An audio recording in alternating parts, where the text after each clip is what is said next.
Passion Java, who is well known for his luxurious clothing, auya kuchecha akapfeka savanchoga. You said that one. One can conclude kuti mushonga unoshandisa Passion Java atadza kumushandisa zvokuti wamupanisha kuti apfeke zvinhu zvakadai muchechi make here, kana kuti there is a deeper meaning on this case.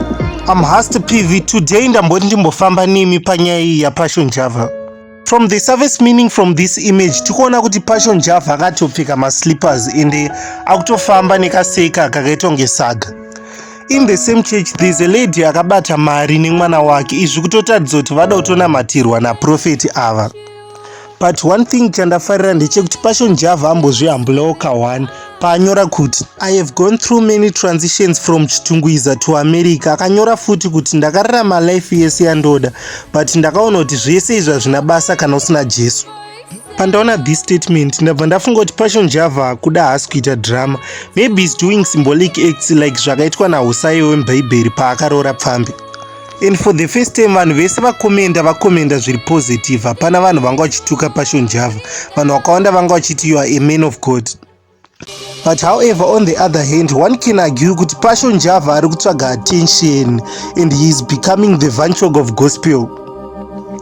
Sezvandakambotaura few months ago kuti Passion Java is good at making himself relevant and he can do anything kuti vanhu varamba vachitaura nezvake.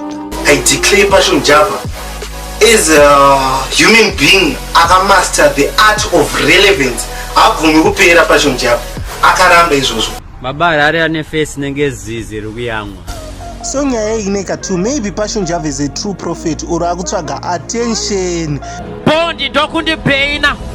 Saka munyore mucomment section zvinhu zvamuri kufunga kuti Passion Java ari kuzviitray izvi. And don't forget to like this video, subscribe and turn on the notification bell ndotigokupai amwe maupdates kuti Passion aita sei next.